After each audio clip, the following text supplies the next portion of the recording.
So it is 4 and no more. That's it for the winning streak for the Calgary Flames. They won 4 back in October, I guess it was, near the start of the season. They won 4 here, but drop this one tonight by a score of 4-3 against the Ottawa Senators. Welcome to Afterburner. It's Boomer and Pike.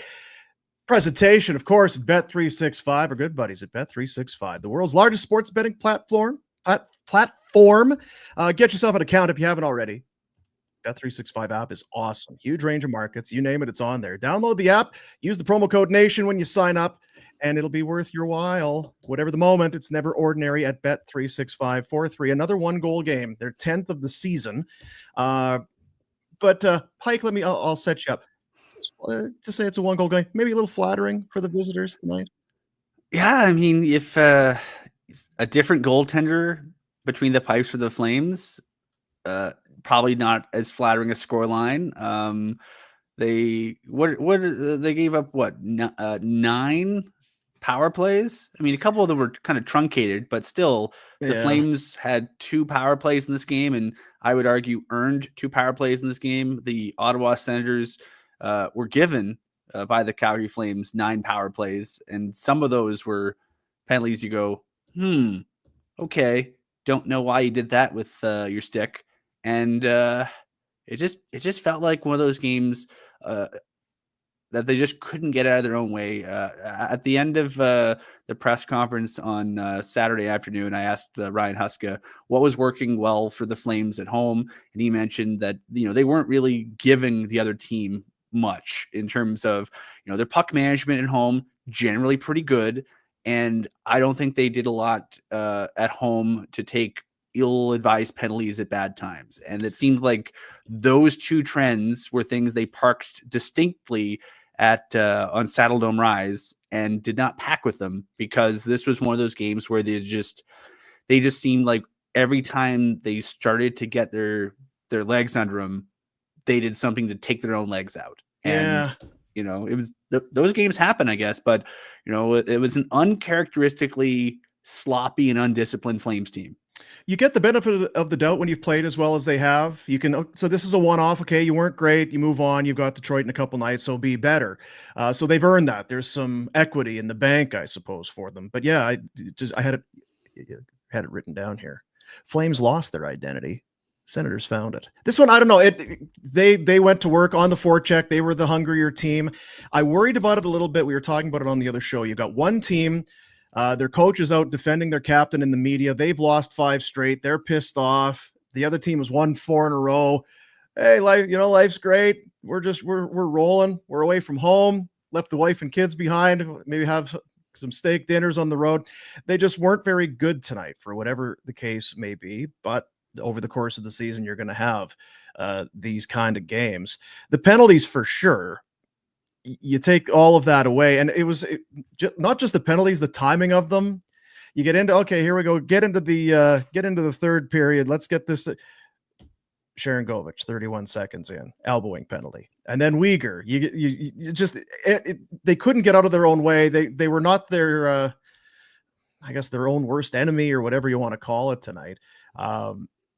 We'll walk through, I guess, some individual. I don't really want to hammer on anybody specifically, but there were some guys who definitely could have been better. Kuzmenko is a frustrating guy. I like him. I really do. I want to like him more.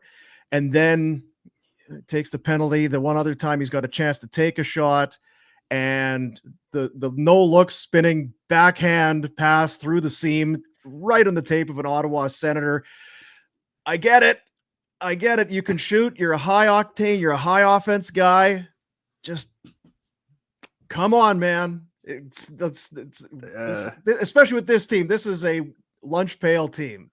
I'm gonna style points be damned. I'm gonna age myself with this reference. The former Bruins coach Tom McVie, who's been in any number of hockey positions in his life, on and off the ice, used to have a saying. What are the 2 places you don't do a drop pass? At home and on the road. And you just don't throw the puck blindly anywhere, because it never turns out well. And the Flames are a group that tend to play best when they play simple. and then just look at the power play. I mean, if you look at how the power plays really turned around the last few games, they haven't done anything fancy. They've just done simple things well and chained them together. And, that might be one of the positives of this game, that the early power play goal. But it seemed like they left the simplicity at home, and a lot of just fancy stuff didn't work out. And I agree. I really like Andrei Kuzmenko as an offensive player. I think if you look at the roster, the list of guys who have his level of offensive talent is few and far between. He's got the ability to do things that few guys have the ability to do, but it's sort of about knowing when to try that stuff and when not to.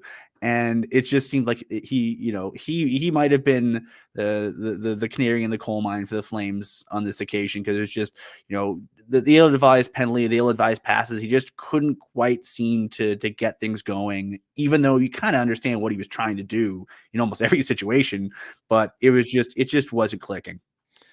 They do get a power play goal, so that is, you talk about good news. It's been improving. They have 5 in their last 4 games. This is the first time in that stretch that they don't win the hockey game when they score a power play. Huberdeau on a play where it feels like, if you've watched the Flames, if you're a Flames fan, every other team does it but the Flames. The flank below the goal to the bumper right in front, one time, goal. It just seems like so many teams. Maybe they were just, maybe the Senators PK just saw Huberdeau there and went, he's not going to shoot it.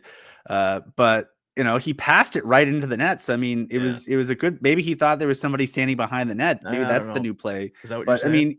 Huberdeau very quietly. A failed pass. The goal's a failed pass for Huberdeau. He's the Flames' leading goal scorer. I don't think anyone really anticipated that heading into the season, but I think if you're a Flames fan and you're trying to be glass half full heading into the rest of the road trip, power play looked decent. They didn't have a ton of opportunities, but on the one full power play they did have, they scored. So that's kind of fun. But right. Just the rest of the game just never really got clicking for them.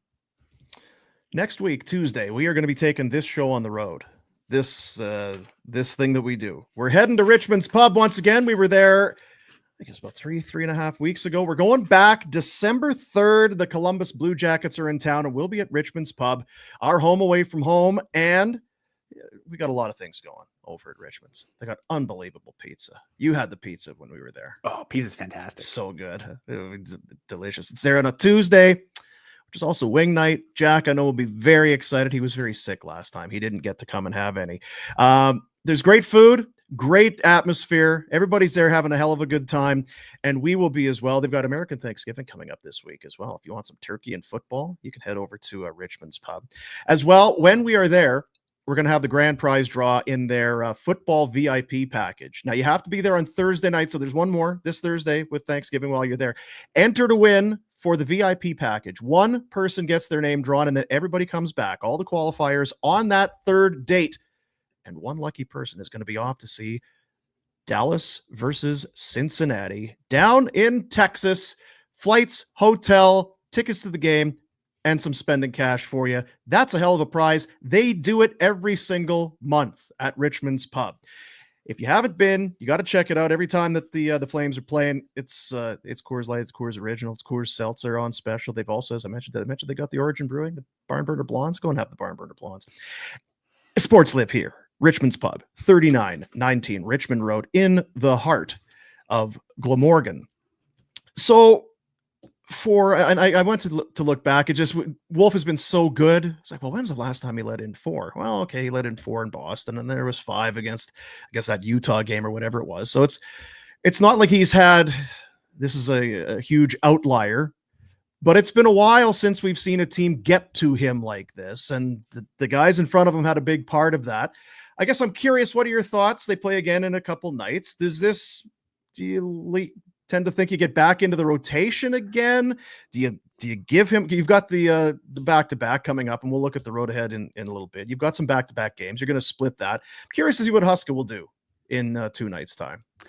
Yeah, the pattern has been basically, unless you play out of your mind, they keep rotating. And, I don't think Wolf was really to blame on any of the 4 goals against. A lot of them were, I think the one that I think a lot of them would want back is that Cole Reinhardt one, where everyone seemed to bite on the Sanderson's going to shoot it on the net. And then it went to, it looked like it was a nice pass by Sanderson down to Ridley Grieg to make everyone just bite on that play, and then it left a wide open net for Reinhart. So I think if you're a goalie, you feel kind of like you bit on that kind of play, but everything else, I mean, a couple power play goals, like what are you going to do with Brady Tkachuk alone in the slot? What are you going to do with the double tip? I mean, 4 beat him, and I don't know which one. The Tkachuk one is on the power play off the post and in. Like you said, Reinhardt's alone at the side. It's almost a broken play. Ridley Grieg is not trying to get it across to him. It goes off of him. Even the other one, the one at the end of that power play, I think the first Sharangovich penalty, or there's too many penalties this game. But the Kuzmenko penalty expired, and then the puck just trickled. Really nice play by Grieg to find the man at the far post. So I mean, you can't really argue that the Senators weren't making plays. I mean, the Reinhart goal is definitely kind of a weird one, but what was he supposed to do? They got, and you see it all the time. Again, you're talking about they got bounces. Flames didn't seem to, and it's people are in the chat. It's not are you blaming Wolf? Not blaming Wolf, but 4 went in, and I'm just curious what they'll do. Is it has he fully taken over the number 1 job in the eyes of the coaching staff and the brass? I know for the fans, he probably has. I would have no problem putting him back in there. I'm just asking. I'm curious in a results-driven business in terms of line combos, which I would think maybe we'll want to shake those around a little bit, and I wonder what they'll do in net. We've talked about line combos for forever, but it seems like since Huberdeau showed up, if you're playing the shell game, where are you going to hide him? Where are you going to put him where he does the least amount of damage? And they've separated Coleman and Backlund, and I don't know. I did not like Coleman tonight. He looked painfully slow to me tonight. That whole line didn't really seem to have a lot going. Didn't like it. Don't like it.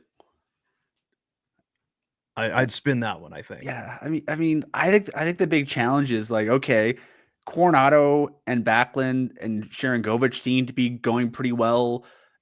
And the fourth line, I think the big challenge is that the Flames are a team where the bottom 6, if you want to call them that, the Backlund line and the Rooney line have been very consistent, and you can rely on them fairly consistently. But what do you do with the rest of the top 6? Because it's sort of been a shell game where we broke down the numbers on the site, just sort of looking at what's worked and what hasn't in the first 21 games, and the big question was, what do you do with Kadri? Because when they had Kadri with Connor Zary, okay, it kind of worked. But if you think Zary is going to be a center because you don't really want to have Sharangovich or Pospisil there, then all of a sudden you have a guy that can get things going with Kadri on a different line. Yeah. And then you have the Kadri line that's not really going. And then tonight you had the Zary line and the Kadri line that weren't really going.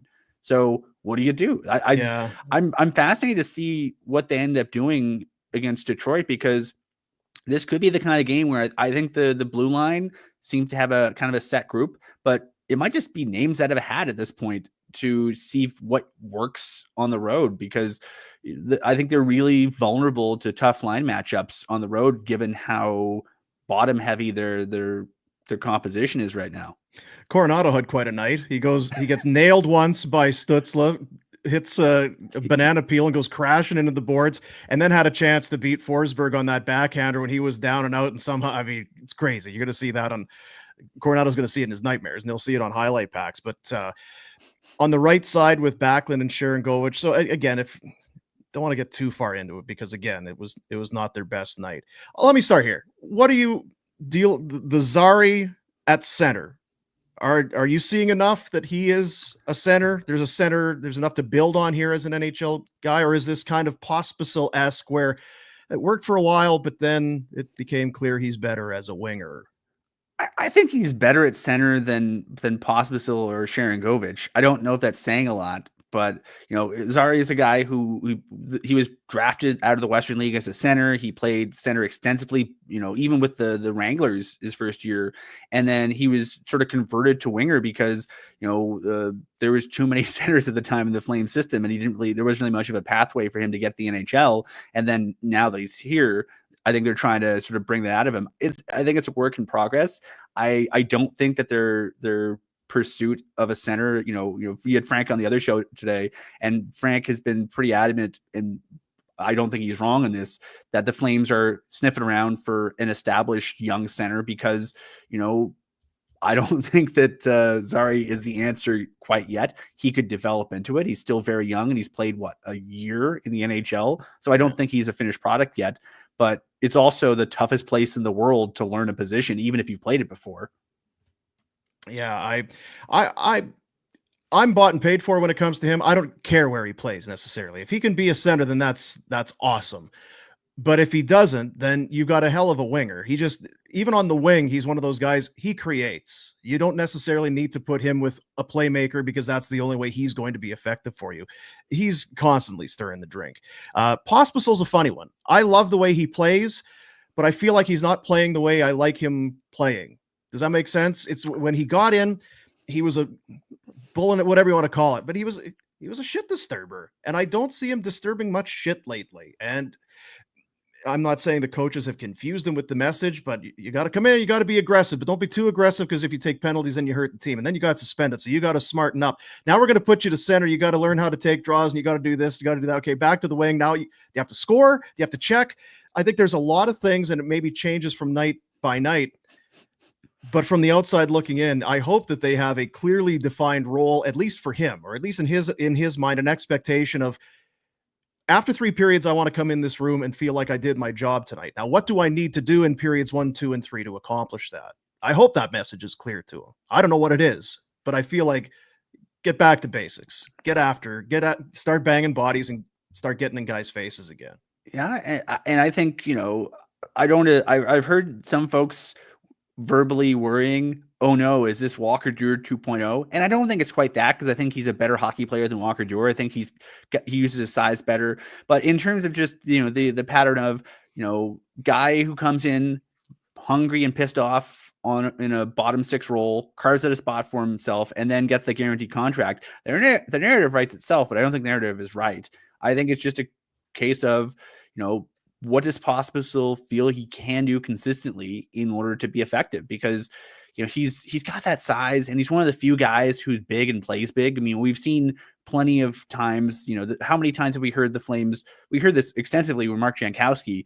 They draft a guy who's 6'4" and 200 pounds, and oh God, if he can just learn to play big and play mean, that'd be great. You don't need to teach Martin Pospisil to do that. He's an absolute shithead, and I mean that as a compliment. Yeah. Brad Treliving always joked that he could find trouble in church.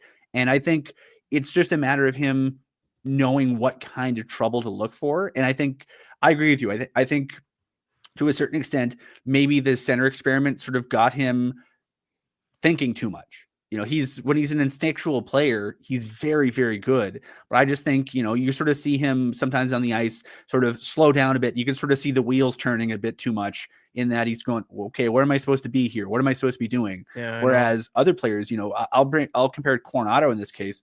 I think Coronato is great because Coronato doesn't think out there anymore. You can just sort of see him going to where he's supposed to be, and there's no delay in his game. And with Pospisil, I think there's a little bit of hesitation in his game now that wasn't there last season. And hopefully he can get rid of it, because when he's the first guy in on the forecheck, when he's using his size, when he's, an absolute menace around the net, he's very, very, very effective.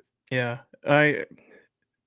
He feels very much like a fourth liner, a guy that needs to get back on a fourth line, but the fourth line's fairly consistent. No one was really strong tonight, but it feels like if you put him out there with Lomberg and or Kirkland and Rooney, you'd get back to basics in a hurry, because there's only one way that line is going to play.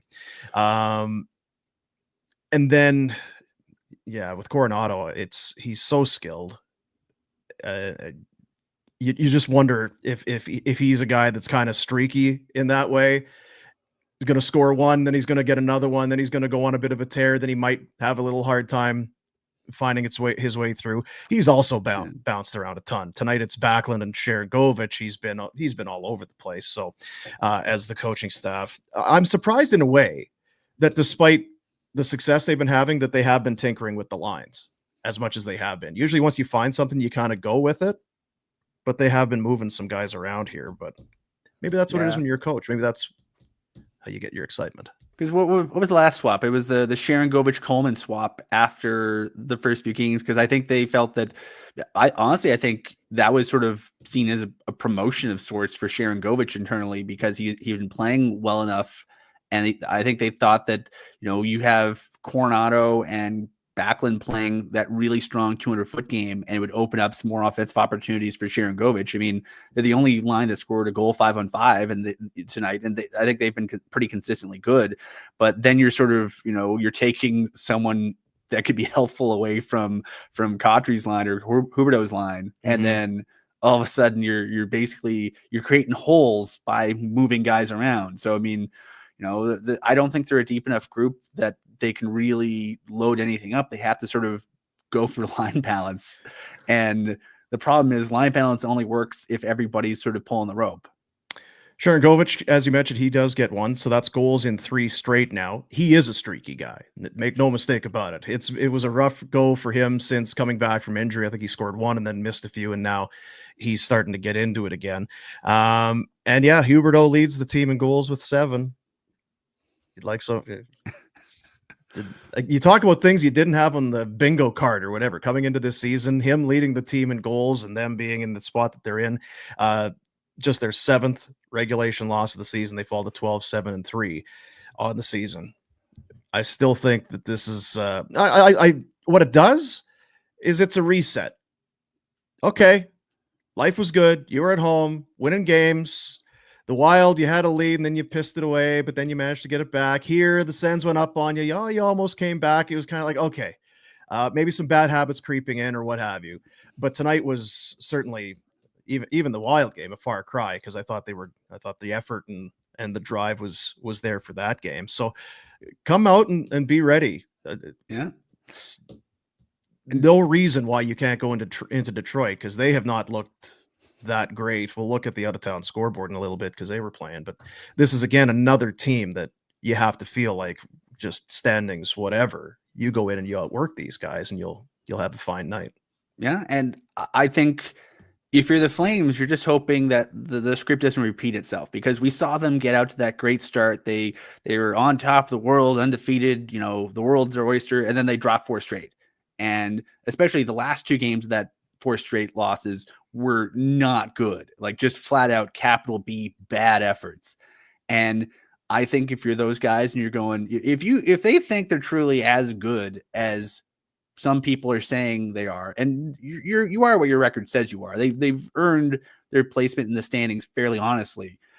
I think the Detroit game has to be a statement game, because do you really want to fritter away the momentum you've built and the standing spot that you've built up? Because I'm sure in that room they're probably got their chests puffed out a bit, being ahead of Edmonton, being ahead of Vancouver, being ahead of LA. And if all of a sudden you slide a bit, you kind of lose those bragging rights. And I think in a season where I think they're really internally motivated, I think they're motivated partially by bragging rights and partially just to prove a lot of people wrong. And the easiest way to prove people right is to go on another slide. And the other thing it does too, and Retro brought it up, Pinder asked him, what's a successful road trip? He said 5 points. You got 4 teams here that everybody plays in the National Hockey League, good teams, but these are not world beaters. You've got Detroit, Columbus, Pittsburgh, and then of course you had Ottawa tonight, who had lost 5 in a row. So you feel like, all right, maybe, well, you didn't deserve it either way. So you come back, and if you don't play well against Detroit, Columbus worries me a little bit. That's going to be an emotionally charged game when Calgary goes in there, and they've been winning some games against very good teams along the way. Pittsburgh looks like a train wreck, so I don't know how that one's going to end, but a lot can happen in the 2 games that are still to come here, injuries or what have you. So all bets are off for that one. But if you all of a sudden, if you don't beat Detroit, you're looking at a 500 at best road trip against a team or against some teams that you've had to feel like on paper, well, we're gonna tuck some more points away here into the old win column. Yeah, and Friday is the Flames, the thing the Flames are always kind of undone by: afternoon games against teams below them in the standings, and then they have a back-to-back in Pittsburgh. So I mean, I agree with you. I think this thing, if the air starts coming out of the balloon, it could all be out of the balloon fairly quickly with the way the road trip's constructed. That's the road ahead. We kind of laid it out there for you. Wednesday, they are in Detroit at the Little Caesars Arena. 5:30 start. Then it's Columbus at 1:00 on Friday, American Thanksgiving, of course, and then 5:00 Saturday. One of the early games for hockey night. Never mind. Hockey night, just one of the early games on Saturday, and then they will return home. Not as tight a turn as we've seen sometimes. They'll actually get a day to recoup before they have the Blue Jackets for the second time in 3 games. Again, emotionally charged crowd, no question for that one. A 7:00 start, and then you've got the Blues and the Stars, and all of a sudden the Blues, new coach, new attitude. It's weird how it goes. You get a new coach behind the bench, and things turn around. We'll look at the out of town scoreboard, but tomorrow night, Ron McLean coming to Calgary. And it's always great when you get a chance to hear Ron when he's doing his thing. He's one of the best at it. And when you can also do it for a good cause, it's even better. Take a look. The Salvation Army's annual Christmas fundraising campaign kicks off November 26th at the Calgary TELUS Convention Center for a magical evening of hockey stories and memories from Ron McLean. Don't miss this incredible and inspiring event. Proceeds and donations go to Salvation Army programs and services that support families and individuals that need some extra help here in Calgary, such as food services, seniors activities, Christmas assistance, summer camps, and so much more. Tickets are on sale now at hopecalgary.ca. There you go, hopecalgary.ca to get your tickets for that one. Would you like to take a look at what else has happened in the old League of National Hockey National League stuff tonight? Heck yeah. Of course you would. Yeah, of course you would. Vegas, who is kind of a team, still kind of weird to talk about it, but a team right there with the Flames in the standings, in the division. They go to a shootout. Jack Eichel, the only goal of the shootout, they beat Philadelphia by a score of 5-4. So they improve to 14-6-2 on the season, and now have a 3-point bulge. A huge 3-point bulge over the Calgary Flames in the standings. Tampa 8-2. They hammer Colorado in a power, 2 powerhouses doing this. That's what it was like. 5 goals from Tampa in the first, en route to an 8-2 win. Brandon Hagel had 5 helpers. Gensel 2 goals. Kucherov a goal and 2 assists. And on the other side, usually not a lot to they lost 8-2. What's the big deal? Ivan had 2 goals. Both goals for the Avs came from Ivan. The big question is, can Ivan play goal? Because in an 8-2 game, that might be what you really needed. I saw Georgie 5 snapping his stick over the crossbar, over the post. He was I do love it when something's going wrong there. Oh, look at poor fella there with the what the heck? Oh, that's wood. Yeah, I saw a clip of Georgiev testing the structural integrity of his twig, and then it did not stand muster. So must have been a bad batch of sticks they got in Colorado. Yeah, poor Ivan. He's like, I got 2 goals. I can't even feel good about it. Hey guys, what about me? I had 2. Did you see that? I got 2 first names, and I had 2 goals. Isn't that crazy? No? All right, we'll get out of here. The Washington Capitals beat Florida by a score of 4-2. Lars Eller had 2 goals. Jacob Chychrun a goal and 2 assists as they beat Florida. The Panthers 1-6 in their last 7 games. All of a sudden, so really good teams. They'll hit that speed wobble. They're going to have some issues along the way. So a little bit of a tester here for the Panteros. And for Washington, they had dropped, I think it was 2 straight they had lost since Ovi went out with the broken leg. So they'll, which stinks, by the way. Yeah, that's especially on such a weird play too. I mean, it seemed like such a complete. Imagine if you're the guy who hurt him, and you have to live with yourself going, yeah. He kind of ran into me, and then he went down. I don't know. Anyway, broken bone, they say that's better than ligament damage. Isn't that what they always say? Not sure. New Jersey, 5-2 win over Nashville. Nico Hischier, natural hat trick. Montgomery gets his first win as a St. Louis Blues head coach. 5-2, they beat the Rangers. Zach Bolduc, for you fantasy hockey players out there. I'm sure a ton of you have Zach Bolduc in your lineup. 2 goals. The Rangers have lost 3 straight, and for the Blues, who knows? What are they? They had 2 wins in their previous 9. They get a new coach. They get a little bit of a boost. We shall see. And you saw on the out of town or the road ahead there, you're going to see the Blues coming up. Carolina beats Dallas 6-4. I was watching a little bit of it, doing a little split screeny type of deal. Dallas scores to tie it at 4 and a great shot by Heiskanen. And then Marty Necas gets the game-winning goal with 2:07 left and then an empty netter. Aho, a goal and 3 assists. Jarvis, a goal, 2 helpers. And Necas just continues to roll. He gets a goal and an assist for Carolina. And what a goaltending tandem Carolina rolled out. Spencer Martin and his backup, Yaniv Peretz, who, like, I imagine more people have Ivan and Samuel Bolduc in their pools than have Spencer Martin. Yeah, not ideal. Not ideal, but, found a way against a very good team. And then the Detroit beat the Islanders by a score of 4-2. The Jets, I was looking at Tez, gone final. They beat the Minnesota Wild by a score of 4-1, I believe it was. Kaprizov back for the Wild in this game, so that's good news for them as he has been terrific. Just terrific. Wild actually led it 1-0 and then 4 unanswered. Iafallo, Niederreiter, Iafallo again, and then Lowry into the empty net. So the Jets get another one against a tough opponent. Jets 18-4. Goodness. It's a lot of wins. And I think the Kraken are playing the Ducks and the Sharks are playing the Kings. So they can have fun doing that. I mean, we're in the West and we don't even care. Can you imagine in the East? Oh, all those West Coast. Yeah, I don't know what to tell you.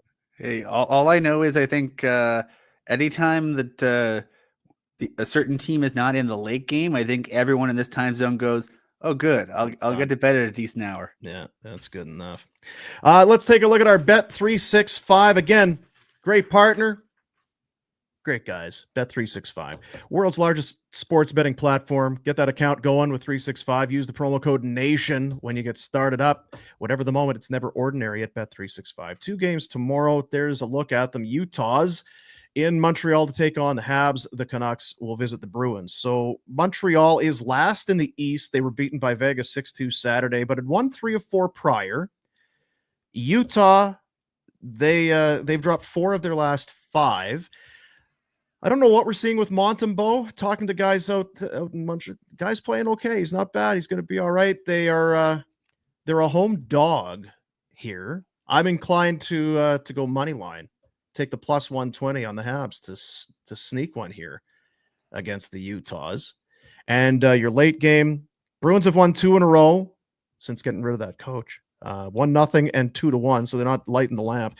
But for Vancouver, they win in Ottawa on Saturday. They're good on the road. They stink at home. They are 7-1 away from Vancouver. They were just at home. They lost to the Rangers and they lost to the Predators. So I think this game is being played in Boston. Don't love it as much, and they're not as I don't know. I like that Habs one for sure. Yeah. Maybe you do a little money line parlay. And what the irresistible force might meet the immovable object on New Year's Eve when the Canucks and their crazy road record beat the Flames and their crazy home record. Yeah, maybe. I'm not sure what it'll be by then, but so out of that, I like the Habs there, and also I think that Gunther is just playing lights out. Look for some props. Look for some props in there because that's also part of the fun. Get after it. Bet365, largest sports betting platform in the world, and use the promo code NATION when you do it. Because why wouldn't you? Why wouldn't you do it? I would do it. I mean, I'm already signed up. I would do it if I could, but I can't, so I won't. You already used the code. Oh, I don't tell anybody. I've been a 365 guy for a long time. The app's terrific. Yesterday, I was doing a little NFL football, and how it is so before the game starts, you get it in, and then once the game starts, you think it's over, but it's not, because then the lines start to move. Oh, this team gets a touchdown. Well, then the line moves, and then this other team. And if you're watching the games, you're thinking, well, these guys are terrible today. These guys are going to get their doors blown off. So you go back in, I was on the Buccaneers 3 times yesterday. Cha-ching, cha-ching, cha-ching. That's how that goes. You're welcome, Pike. I'll buy you wings next Tuesday at Richmond's. How about that? I might be late. I'm going to be covering the game. Yeah, that's right. It's home game. It's a home game. But I'll stop by. Will you? I'll try. It's on my way home. Then it behooves you to come by then. That's what I would say. We're going to be there having so much fun. We'll be tee-heeing and ha-haing, and Rhett will be just hammering pizza. We went to Richmond's 3 weeks ago, I guess it was. He hasn't gone a day, not a day, without talking about pizza. I don't know what it did to him, but it sent him for a real loop. He has been just going on about pizza. We got a pizza bet? When are we getting pizza? We should get some pizza. I go, well, what was that pizza we had? I got to have the pizza. Maybe it'll do the same thing to you. Might do the same thing to you, so be careful. After this, well, I'm sure you can do it now, but on the YouTube, in the description of this particular thing that we're doing, you go down there, you're going to see a link. You click it, and there's going to be a little survey. We want to know what you like, what don't you like, what do you want to, I could use a little bit of this. How about, why don't you guys try some of this? That's that whole stuff. But the best part is you could win a $250 Fanatics gift card. We got multiple gift cards to give away, and we're just going to randomly just start picking people. There's one, there's another one, there's another. But you got to take the survey in order to qualify for this. So thank you to Fanatics for the gift cards, and thank you to you for being a part of the survey and helping us create content and build stuff for this channel. That's how that goes. Ryan Pike wet t-shirt contest. Check. Would you be in for that, Pike? Everybody loses that contest. Do they? I disagree. They do. I disagree. That's not to say that this is lipstick on a pig, but this was not a very good night for the Calgary Flames. Like I said earlier, now I'm looking forward to seeing what comes out, what team shows up in Detroit in 2 nights' time. Do you get this reset? Is this all right, back to work? We see what happens. We do not have the luxury of not working our ass off. We just don't have the luxury. We're going to have to go and skate it and forecheck and go. And we'll see how they handle that on whatever night it's going to be, Wednesday night. So, because if you don't, then yeah, I mean, they're a team that can't afford to be reactive in games, and I'll give the Senators credit. I mean, they were a group that had every right to be pissed off with how their last little while is gone, and they came out the first period looking like they were pissed off and want to do something about it. So shoes on the other foot now. So we'll see on Wednesday if the Flames can manufacture a bit of urgency and truculence in the first 20 minutes. Is there anything in the questions there, Jack? I know somebody was asking if maybe in terms of Pospisil, if maybe he's just kind of getting his whatever slapped a few times, if maybe now he is a little bit apprehensive. I don't know. Huska, and I give Pinder a hard time for it because you take what you hear in the media. And what else do we have? Post-game, pre-game, after practice, that's when you get a chance to talk to the players and the coaches. And then when they say stuff, you're left to either take it or leave it. I tend to leave it because sometimes you get some honesty, but a lot of times it's just what you think you're going to hear. And it was a couple weeks ago, I forget the scenario, but he kind of went after Pospisil. He's like, Pospisil. He was asked about, maybe you asked him about Pospisil that night. It's like, he's got to learn. This is the second time. Not his words, but I think it was Francis. He said, did he cost you the game? He said, yeah, it's the second time. Any of us are going to be we're going to be on eggshells a little bit, on and off the ice for a bit. And I don't know what Huska is or isn't, but I think he's a fair coach. I think he keeps people accountable. I don't think that was necessarily throwing him under the bus or anything, but I think for a young hockey player who is probably trying to find out what he is, it maybe it does have a bit of an effect on him. Just a guess from 100 miles away. And I mean, if you're a young guy and you're on a, I'll give Huska a lot of credit. He's been, for lack of a better term, an equal opportunity offender. He's sat Huberdeau, he's sat Kuzmenko, he's sat a lot of guys. I mean, if you look at a guy's played and go, ooh, he has been that good, odds are he's been sort of riding the pine for a decent amount of time, especially when they go to a short bench. He's not at all afraid to park certain players, and the guys who haven't parked are generally the guys who haven't deserved it. But I mean, it's if you're Huberdeau, or if you're Pospisil, I think the challenge is like, okay, can you find ways to be effective without getting silly? Because if we're gonna be honest here, I mean, compare him to Matthew Tkachuk, for instance. Matthew Tkachuk had the background of he was Matthew Tkachuk. He could impact the game in so many different ways that if you said, hey, cut the shit, stop taking dumb penalties, stop, remember when his rookie year, when he got his second year, he got the suspension for, was the Detroit game where you sort of whacked a guy in the ass and they started basically a secondary fight because he just couldn't stop poking the bear, and he got the extra suspension for that.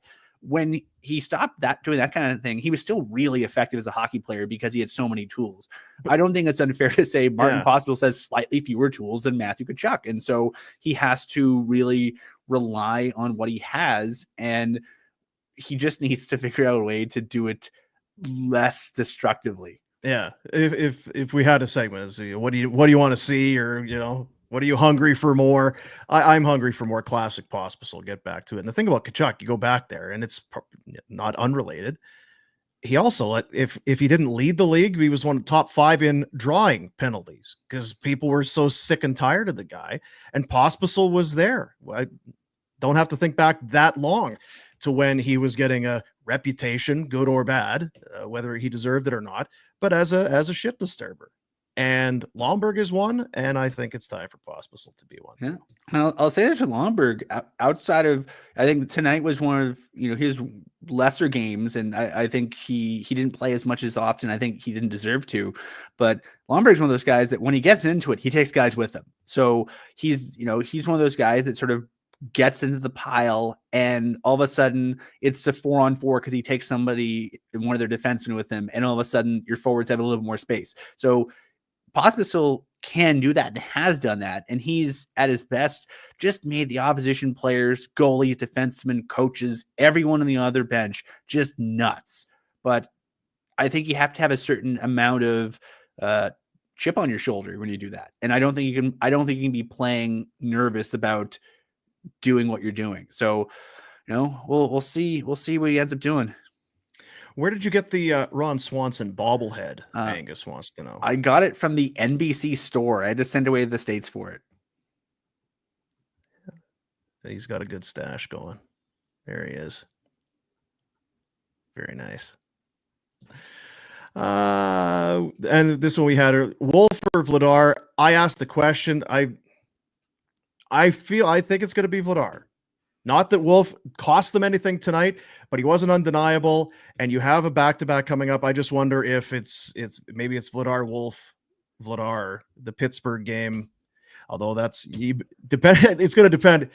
If you drop one of these two, or you better get that Pittsburgh game, because Pittsburgh is not very good. So I don't know if they have it set in stone or written in ink, or however you want to put it. But I do wonder if we do see Vladar, because again, it's not as though he has been bad, and it's not like he deserves to sit. He came in, played well enough in the game the other day against the Minnesota Wild. You probably don't want to have him out of the rhythm for too long either. So yeah, especially he played he had that one game. He played the Vancouver game with the back-to-back, and then basically sat for 9 days, and then got the last game, and then he sat again tonight. I think you almost need to go back to Vladar just to keep him in a rhythm, because I don't want him playing like once a fortnight. He's still, if you think he's a trade asset, you need to keep using him. If you think he's an important part of your team, you need to keep using him. Regardless of what your motivation is, you still need to keep using him. I think that's going to do it. I think that's probably enough for another 1-goal game for the Calgary Flames. This time they're on the Wrong end of it, 4-3. The Ottawa Senators win it. Sharangovich gets his 5th, and Huberdeau his 7th. Power play fires again, but too many penalty kills. 2 for 8. Go the Ottawa Senators.